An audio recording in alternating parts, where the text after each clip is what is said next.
Okay, and I'll begin today's session. Thank you for joining us. I'm just going to share my screen.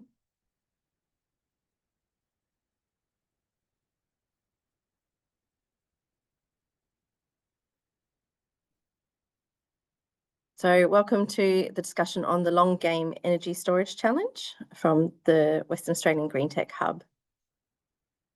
I'll first start off this session with an acknowledgement to country. So we acknowledge the traditional owners of country across all of Western Australia and pay our respects to elders past and present. And we recognise Aboriginal and Torres Strait Islander people as Australia's first innovators, and we pay our respects to their deep knowledge systems, their sustainable land management practices, and rich cultural traditions that have shaped our lands, waters, skies, and communities for tens of thousands of years. It's my pleasure to welcome you all today to this Ask Me Anything event, where you have the opportunity to meet the GreenTech Hub team, ask us questions, learn more about the challenge, and help to solidify your understanding. I will shortly be introducing you to Jason McFarlane, who will go into a presentation about the GreenTech Hub and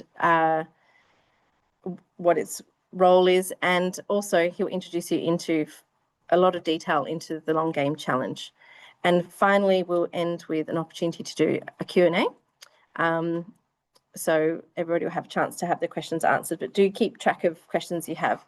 You can add questions at any point into the chat function. I'll just show you, if for those of you not so familiar with Zoom, at the bottom of your screen, you should have where you can see the red box, the chat function. You can send questions to myself, Diana Barry. If you don't want to share it, just share it directly to me. And we did just ask a moment ago if you would be happy to share a little bit about yourselves so that other participants on this call can know a bit about you. If you're happy to also share your video, we're pleased to see your faces as well and to share and truly have this as a collaborative opportunity. So I encourage you to spend a moment doing that in the chat if you haven't done so yet, before I'll move over onto introducing Jason McFarlane.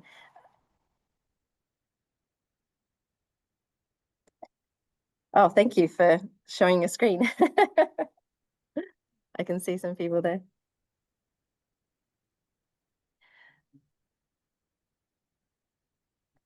Well, I will actually just introduce Jason McFarlane. You're all aware, certainly, that he is the director of the West Australian GreenTech Hub. And I will just ask Jason to talk. No, well, thanks, Dana. Yeah, fantastic. Thanks for joining. It's a little smaller group in this AMA than our first. We had around 50 participants in the first AMA a few weeks ago, and obviously this is a follow-up to make sure that that we can provide a briefing to as many people as possible. The goal of today really is to cover off as much information as possible as that you might need to be interested, to test whether you're interested, your alignment, and the process around this first innovation challenge. So please take the time to ask any questions. Likewise, we'll always be available afterwards as well to reach out if you wanted to have a one-on-one conversation. But ultimately, this is really important in making sure that there's a good understanding of what's on offer and what we're doing through this challenge. So yeah, as Dana said, I'm the director of the West Australian GreenTech Innovation Hub. We've been established now for around 6 months. So it's early days for us. It's a Western Australian state government initiative supported by Chevron and the Gorgon joint venture, but ultimately delivered and hosted through Curtin University. And I guess our role is, as per the previous slide, to support the acceleration of green technologies and leverage WA's amazing diverse geography, our industrial base, our research, know-how, whatever it might be, to support the acceleration of high-impact technologies that will make a difference around decarbonisation, the circular economy, and enhanced biodiversity. So we've got a real mission to work. Our sweet spot is where we have a local market need. So we work a lot with our industrial base and others to understand what the market is looking for around particular, and where there might be gaps around particular innovations and green technologies, but also where we might bring to bear the resources of Western Australia to support the acceleration of technologies. And that might be technologies that have been developed anywhere in the globe, but matching those technologies with the local sort of industry, local infrastructure, local communities, to see if we can find a way to really accelerate high impact and meaningful tech. And then ultimately, this is a state initiative.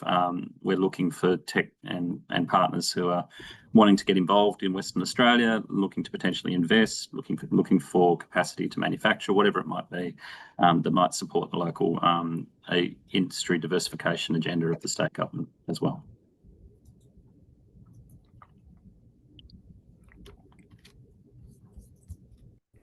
We have three parts to our program. The first is the innovation challenges, which we'll be talking about today, but we also work with local entrepreneurs and local technologies to build capacity to commercialise and to expand their business, and ultimately to connect the local green tech innovation ecosystem in with the global partners. So we have good building relationships with partners in the US, partners in the subcontinent, in the UK, New Zealand, into the East Asia, to really, I guess, try and find leverage right across the globe to really support technologies that will make a difference to global challenges. The reality of what we're doing is that we're looking for solutions that have application across a wide range of global markets that we can support to really grow and be very successful in meeting global need.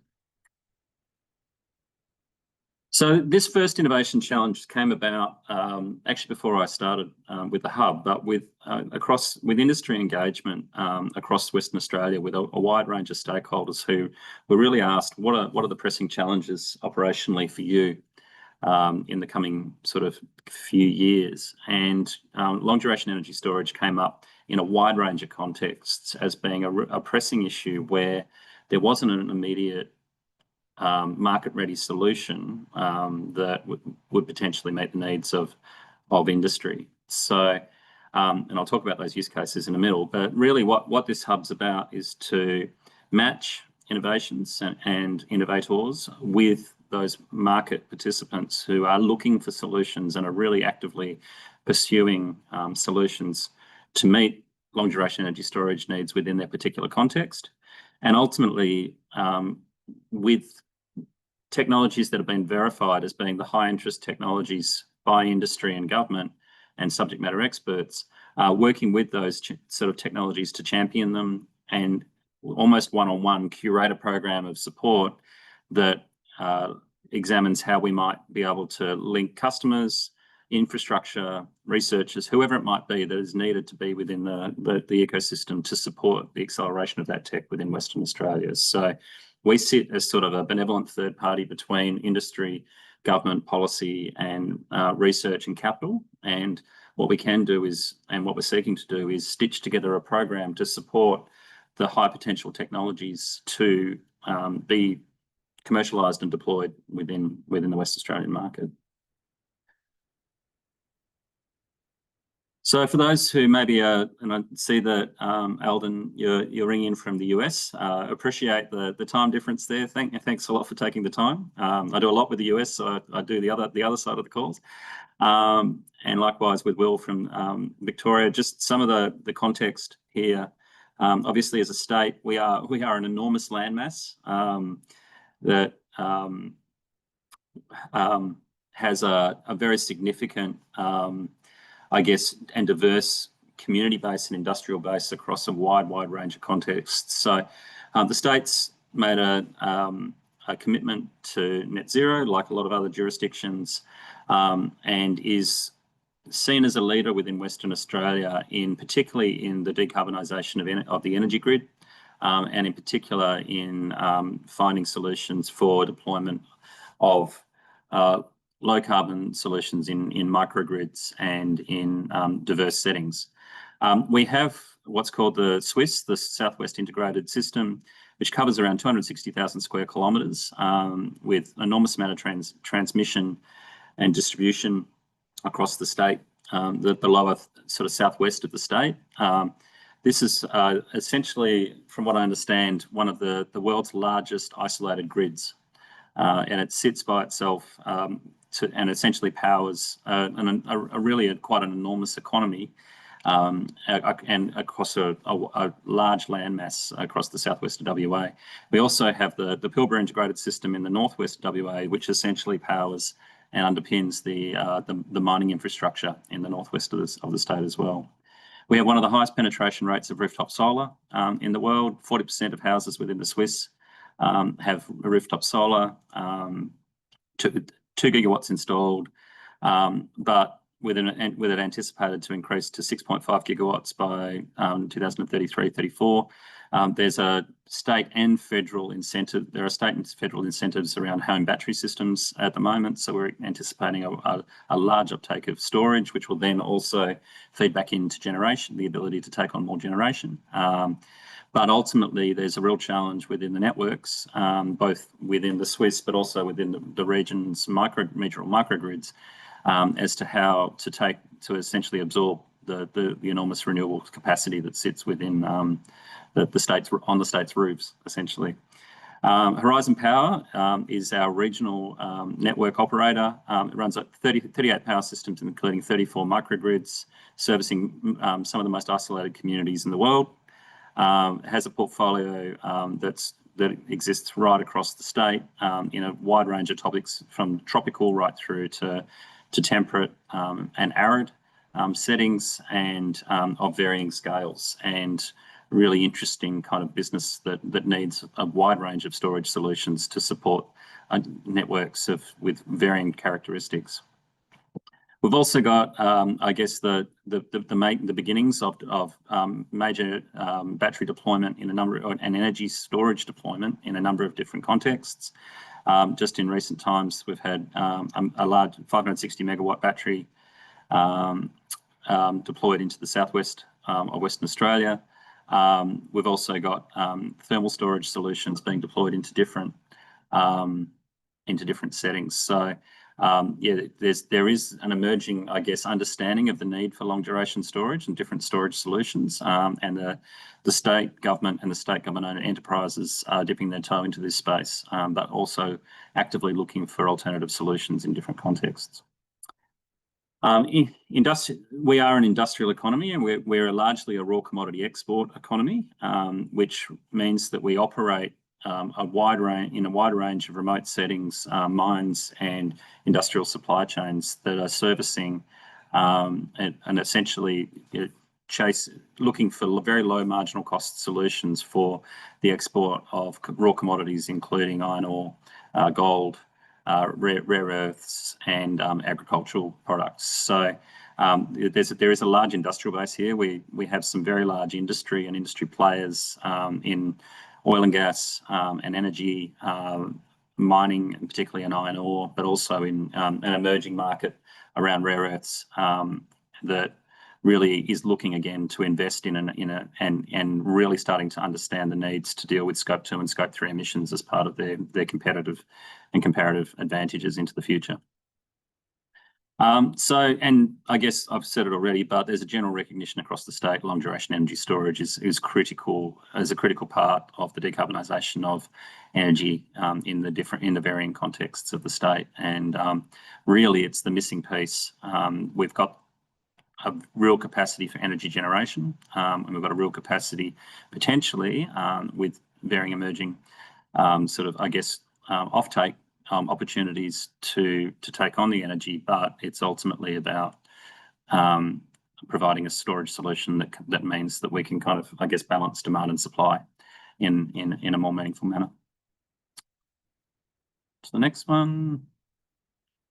So with engagement with industry, there's four different use cases that have been identified by industry as having real need in this space. The first is for energy intensive industries. This has been championed by one of our major oil and gas organisations, but also by a number of different key industrial players who are looking for dispatchable energy solutions within an industrial context. It needs to be to deal with high volumes of energy over a long duration, but also needs to deal with peaks and be dispatchable, immediately dispatchable to meet the needs of industrial plant and industrial processes. There's parallel needs within our intensive agricultural precincts as well for similar types of solutions that can have high volumes of dispatch when there are peak periods, when everyone turns their pumps and compressors on in the morning, but then ultimately can provide for energy storage solutions over days when you get low energy generation out of renewables. And finally, the solution in terms of and there's, like a lot of different markets, there's an enormous amount of interest in digital infrastructure being invested in the state, and an enormous amount of opportunity for digital infrastructure to be delivered in a low carbon context, if you can get the storage right to essentially deal with the fluctuations in energy generation that might occur. And in regions like the Midwest of Western Australia, where we have an enormous solar and wind resource, there's enormous opportunities with a good storage solution to really decarbonise digital infrastructure and be a bit of a showpiece for how digital infrastructure can be deployed in a much more sustainable manner. Next one, Dana.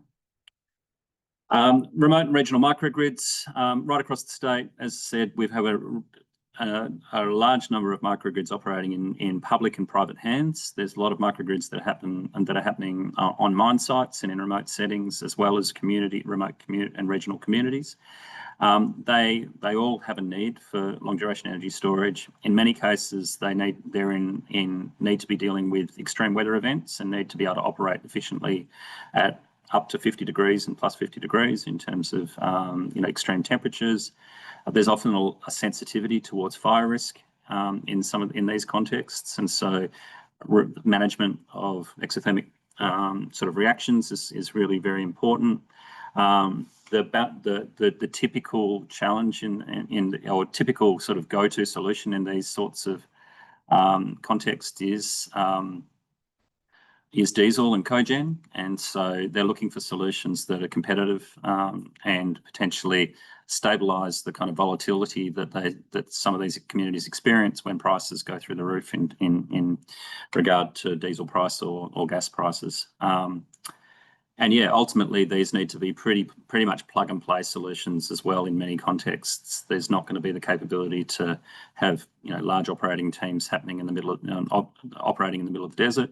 These need to be solutions that can be developed, constructed and operated with a small team, and ultimately in some cases be redeployed into a number of different contexts over the life of the battery or the life of the energy storage solution.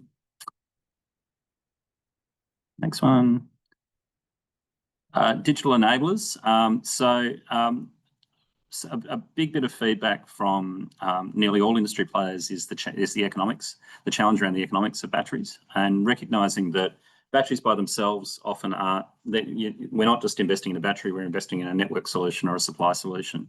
But within that, there's been identified a number of sort of needs and opportunities to think about the business of the batteries. So think about the ways that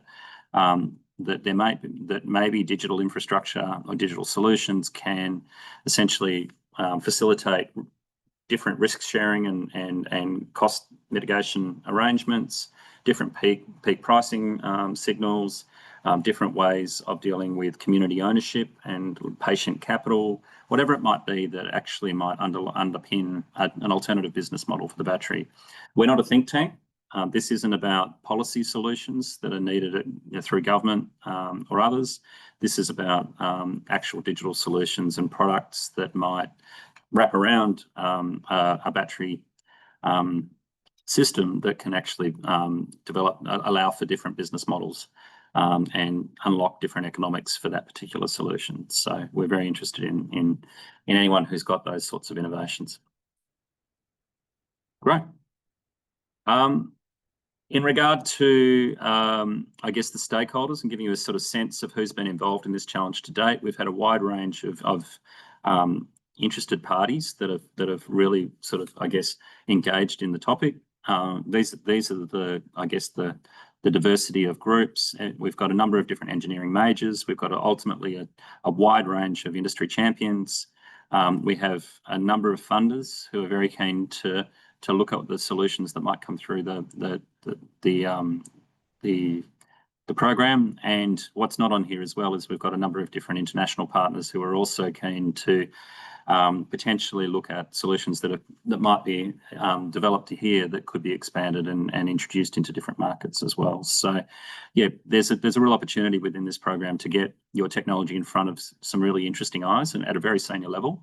A lot of these participants are going to be part of the judging panels for the different use cases around the technologies as well. And so, yeah, it's quite compelling to think about the sorts of decision makers who might become more familiar with your technology and your enterprise through the challenge. And I should say ultimately as well, those are some of the parties who will be looking at to work with in the curation phase of this project with the selected high potential technologies to find ways to deploy and to accelerate your tech through Western Australia. So that in terms of assessment, there's really two phases of assessment. Finalists will be selected via the submissions. Diana will put the link to the submissions to the challenge platform up at the end of the presentation, but yeah, ultimately we'll be looking for and providing that information to judges to make a first sort of cut assessment of the technologies that they would like to see move forward. I think it's really important to emphasise here, GreenTech Hub will not be the judge of this challenge. What we'll be doing is working with whoever wishes to submit to make sure and support your application process, but ultimately it'll be up to Western Australia's industry and key, I guess, energy partners to identify the solutions that they wish us to then champion and move forward with in the new year. So the types of characteristics that judging panel will be looking at is the relevance to the Western Australian use cases.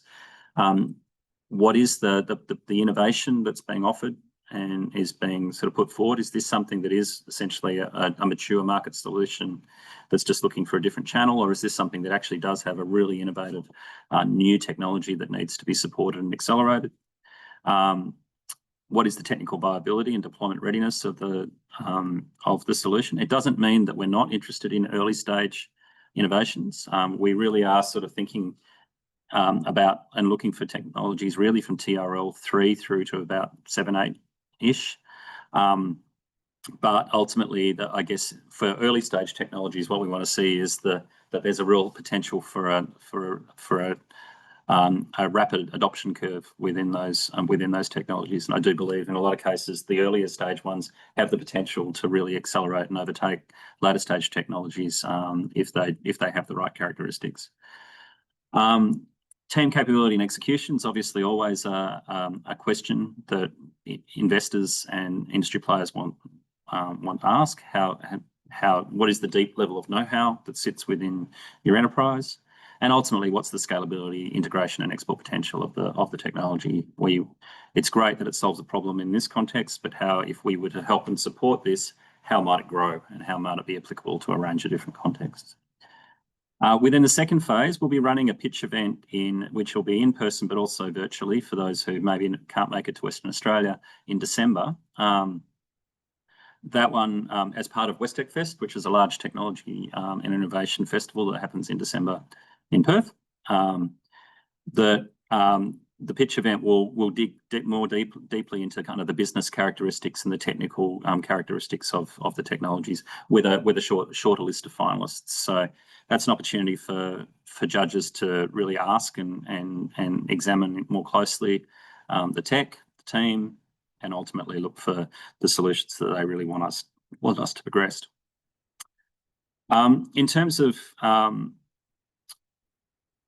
I guess in terms of just the process, the submissions, the high potential submissions, all submissions will be promoted through GreenTech Hub's channels, and with the high potential shortlist of technologies essentially put up in lights, and they'll be essentially the finalists that'll be invited to the judging. That's at WestTech Fest. We have some funding attached to that to support those who can make it to Perth. We won't be paying for travel, but for those who can make it to Perth, to engage in the whole of the WestTech Fest event, including a day at Rottnest. If anyone's been to Rottnest and seen the quokkas online, it's always a good thing. But that's a whole day essentially focused on green technologies and sustainability solutions with a wide range of decision makers across the state. And I guess just prior to that Rottnest event, there'll be the pitch event in Fremantle on the day before, which is likely to be the Wednesday of that week in December. I'll put the dates up. I'm sorry, there should be a date there. Second week of December.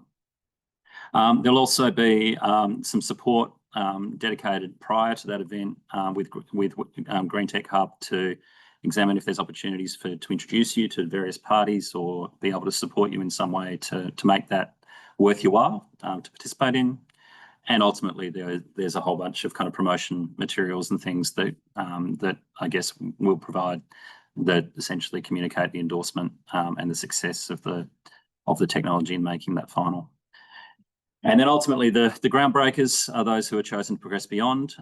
In that, essentially, Diana, that will be our face-to-face pitch day in February for those who'd make the effort to come. But ultimately, that'll be about celebrating the shortlist. Really, and sorry, it won't be much a pitch day so much as a showcase day. There'll be a whole bunch of sort of, I guess, publicity and media around that. We'll be working with each of the individual parties to curate a support plan, understand your business, understand what your business needs and is looking for to accelerate, and how Western Australia can support that, and then ultimately curate roundtables with industry and other parties to try and support the realisation of those needs. Though that shortlisted group, or the groundbreaker group as well, will be our first to go-to groups to be championed through our future trade missions into other markets. Ultimately, be I guess the parties that we'll be looking for in terms of championing into industry outreach programs and other programs that we'll be doing on an ongoing basis. And ultimately, depending on needs, they're the groups that we might be able to support as well through access to various accelerator programs or funding programs that are occurring through, different parties who we work with closely. We'll also, potentially, work with and be able to support groups who might be looking for co-funding arrangements with groups like ARENA and others that will be able to essentially support I guess, pulling together of a team that might be compelling for that type of funding.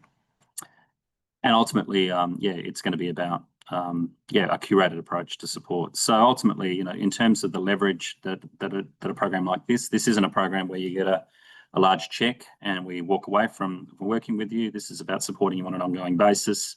It's about market introductions, introducing you into corporate networks that are pretty powerful and quite compelling and quite hard to get into within Western Australia if you don't know, I guess, who's who and have channels to endorse and your products against real world use cases and real world kind of context where it's needed to support the verification and validation of technologies. Obviously, we've got all of the major universities as industry partners in this program, plus people like CSIRO and others who are very engaged in the program. So there's opportunities to find ways to validate technologies in different contexts and at different scale, potentially to help develop the case for pilots and find hosts for pilots for projects, and ultimately support funding. There's a wide range of different opportunities that we hope successful participants will realise out of the program over time. So that's it for me.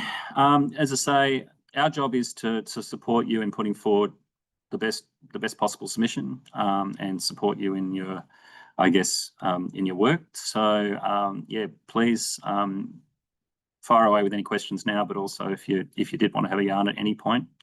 And as you prepare your submission, we'd love to have a chat.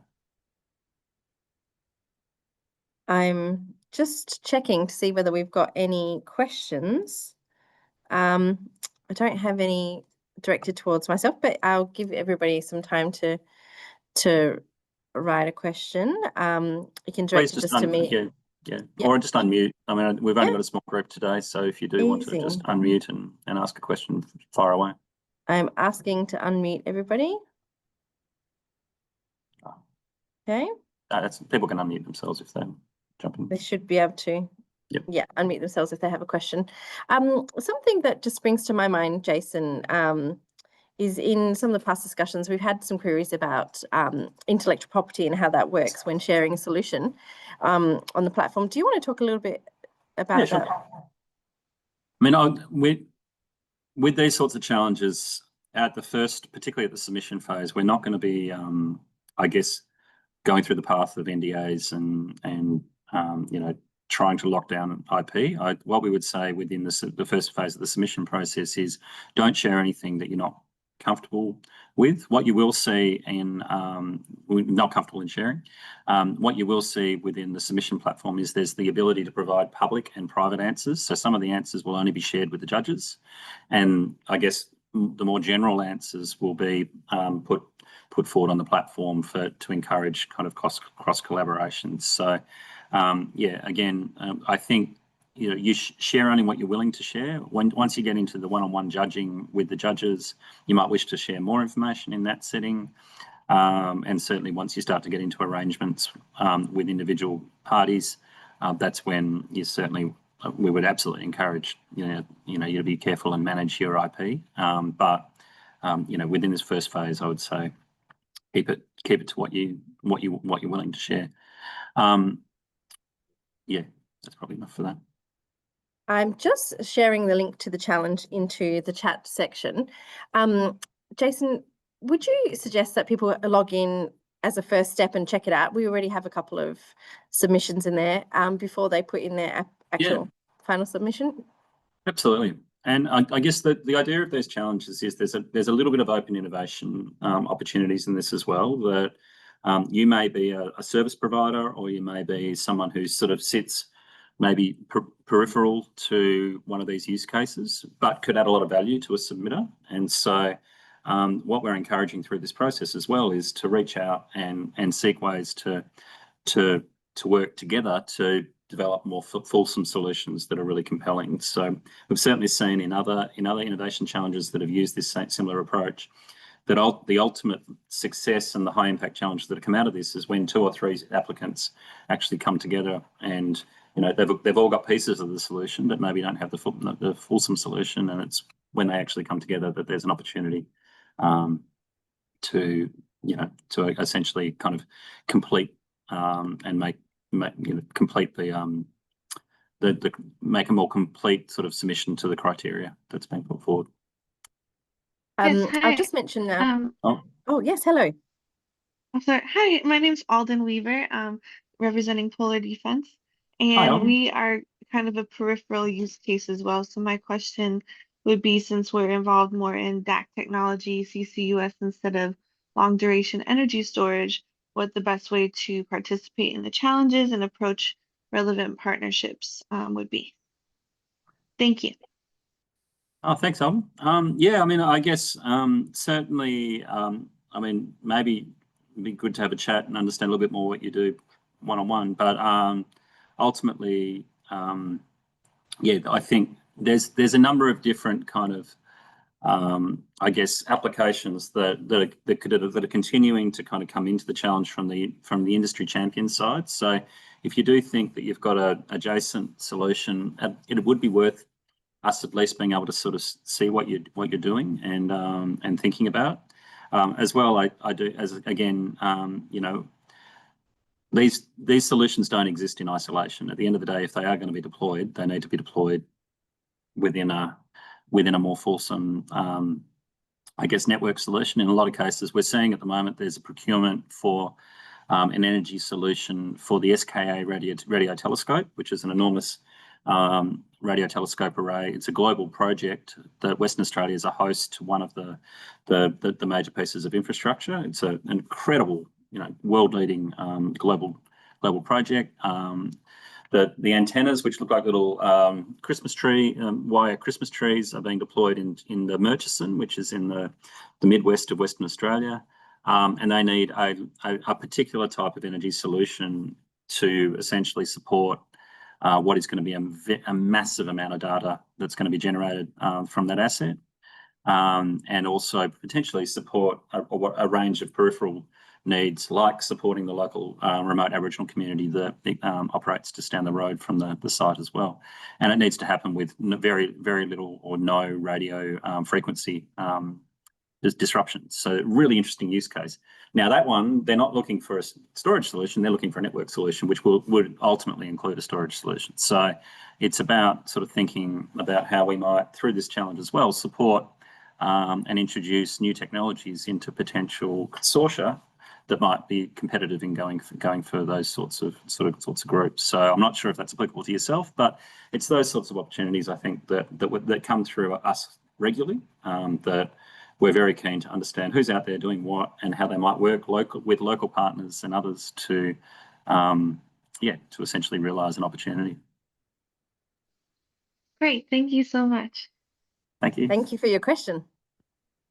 Do we have any other? Yes, Will. Oh, yeah, thanks, Jason, Diana. I just following on from what you said, Jason, about the specific requirements that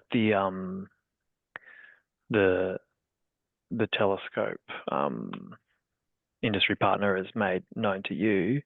I know that in the documents that you've shared, you sort of talk about more in general terms some of those requirements that have been shared with you, like about the remote locations or isolated grids, multi-day discharge, over 50 megawatt sort of solutions, those kinds of things. Is there somewhere where, or are you planning on sharing some of the more like specific details of what individual industry partners are requesting, or at this stage is it just sort of you've reviewed that and provided a general guidance, and then some more specific guidance would come down the track? I think the specifics come. It's a really good question, Will. Thank you for it. The specifics will come in that sort of curation program in the new year, where we can sort of really sit down with an individual party and work out exactly what they need. In a lot of cases, they don't necessarily know just yet. And so it's actually about sort of, depending on the solution and the characteristics of the solution, is it an interim to something which is bigger down the track? You certainly see within, say, digital, that there's a need for a short-term deployment opportunity that might bridge a gap between a much bigger piece of infrastructure down the track. But with the timing it takes for major wind and other resources to come online, in the meantime, we need something that's short and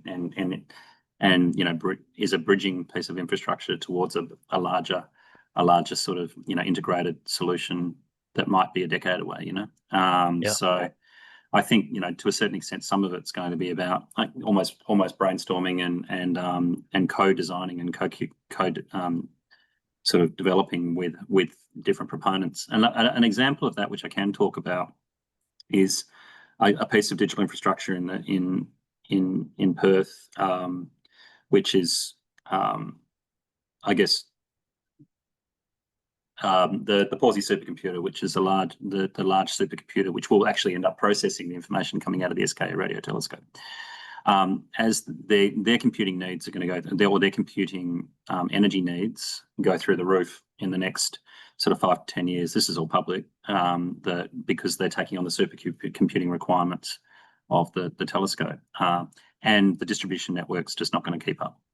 And so it's not that anyone necessarily has a fulsome solution to that challenge yet. It's going to need storage. It's probably going to need some generation of different types as well, and probably some clever network management and temperature management solutions, which take the need, to remove some of the need for potentially for energy, whatever it might be, that actually ultimately delivers. So it's almost sitting down with those proponents as time goes on. They're very interested in this challenge. There's always no guarantees that they become a customer, but it's an opportunity there to think about the application of technologies, perhaps bundled with other solutions, where we can deal with what is a really quite a wicked problem that they're facing in terms of just the incongruence between timings around transmission and need in that particular space. Thanks, Jason. That's really helpful. Nice. Do we have any other questions?